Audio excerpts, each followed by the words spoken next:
Hello guys, അപ്പോൾ ഇന്നത്തെ വിഭവങ്ങളാണ് ഇതൊക്കെ.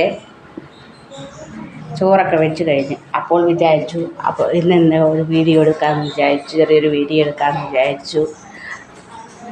ചോറ്, പിന്നെ വൻപയർ തോരൻ, രസം, ഉരുളൻകിഴങ്ങും ക്യാരറ്റും കൂടെ ഉരുക്ക്, മുരിങ്ങയില, സാമ്പാർ ചീരയില ഇട്ട് തോരൻ വെച്ചതാണ് ഇന്നത്തെ വിഭവങ്ങൾ ഞാൻ ഒരുക്കിയിരിക്കുന്നത്. അപ്പോൾ നിങ്ങളെല്ലാവരും ചോറൊക്കെ ആയോ, കഴിച്ചോ? ഇല്ലല്ലേ, കഴിക്കാൻ സമയമായില്ല. അപ്പോൾ ഇന്ന് വിഭവങ്ങൾ ഒരുക്കിയപ്പോൾ ഒന്ന് കാണിച്ച് ഒരു വീഡിയോ എടുക്കാമെന്ന് വിചാരിച്ചു. എന്താണ് വേറെ വിശേഷങ്ങൾ? കുട്ടികളൊക്കെ ഇവിടെ ഉണ്ട്. വലിയ ആൾ ഇവിടെ ഉണ്ട്, ചെറിയ ആൾ പഠിക്കുകയാണ്. ഇപ്പോൾ കുറച്ച് ദിവസമായി ഒന്നും പഠിക്കാണ്ടിരിക്കുകയല്ലേ. രണ്ടാളും പഠിക്കുകയാണ്. എല്ലാ അക്ഷരങ്ങളെല്ലാം മറന്നു പോയിട്ടോ, സ്കൂൾ അടവായപ്പോഴത്തേക്ക്. അപ്പോൾ ഒന്ന് എഴുതാൻ പറഞ്ഞു, അപ്പോഴേക്ക് ഇരുന്ന് എഴുതുകയാണ് ആള്. വലിയ ആൾക്ക് എന്താണ് അങ്ങനെ ഇരിക്കണേ? ആള് ചെണ്ട ക്ലാസ്സിലൊക്കെ പോയിട്ട് വന്നിരിക്കുകയാണ്. ചെണ്ട ക്ലാസ് പോയിട്ട് വന്നതിൻ്റെ ക്ഷീണമാണ് ആളിപ്പോൾ തായമ്പയാണ് പഠിച്ചുകൊണ്ടിരിക്കുന്നത്. അരങ്ങേറ്റാവാറായില്ലേ? തായമ്പയുടെ അരങ്ങേറ്റാവാറായി. പഞ്ചാരി മേളം കഴിഞ്ഞു, അതിൻ്റെ അരങ്ങേറ്റം കഴിഞ്ഞു. തായമ്പ പഠിച്ചുകൊണ്ടിരിക്കുകയാണ് ആള്. കുഴപ്പമില്ല, ഇയാൾക്ക് ലീവൊന്നുമില്ല. ഇങ്ങനെ ദിവസം പോയിപ്പോൾ രാവിലെ 8:30 പോവും. ഈ സമയത്താണ് വരിക.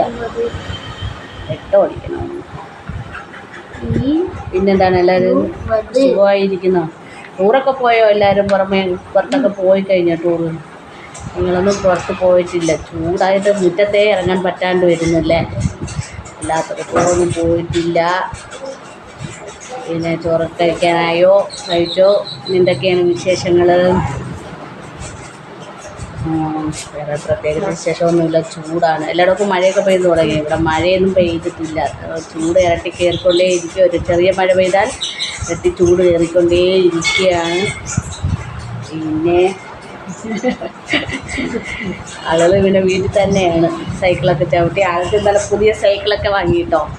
പഴയ സൈക്കിൾ അപ്പോൾ ഇളയാൾക്ക് കൊടുത്തു. പുതിയ സൈക്കിള് വലിയ ആളെടുത്തു. അയാളിപ്പോൾ ചവിട്ടിയപ്പോൾ അതിൻ്റെയൊക്കെ വയലൊക്കെ കൊയ്ത് പാടമൊക്കെ ഇങ്ങനെ കിടക്കുന്നതുകൊണ്ട് വയലിലൊക്കെ സൈക്കിളൊക്കെ ചവിട്ടിക്കൊണ്ടേ ഇരിക്കുക ആള്.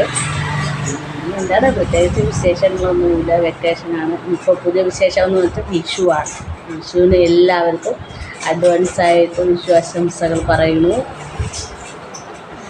വിഷു നമുക്ക് വലിയ ആഘോഷങ്ങളൊന്നും ഇല്ല. അങ്ങനെ ആഘോഷിക്കുന്ന രീതിയൊന്നും ഞങ്ങൾക്കറിയില്ല. അങ്ങനെയൊന്നുമില്ല. പിന്നെ എന്താണ്, വേറെ പ്രത്യേകിച്ചൊന്നുമില്ല. അയ്യോ ആണ്. അപ്പോൾ പിന്നെ ഞങ്ങളെ ചെറിയ ചെറിയ വീഡിയോസുകളൊക്കെ കാണുക. ഞങ്ങളെ ഇഷ്ടപ്പെട്ടെങ്കിൽ ലൈക്ക്, കമൻറ്റ്സ് ഒക്കെ ചെയ്യും. അപ്പോൾ പിന്നെ വീണ്ടും ഒരു വീഡിയോസുമായി ഞങ്ങൾ വരാം. അപ്പോൾ ബൈ ബൈ.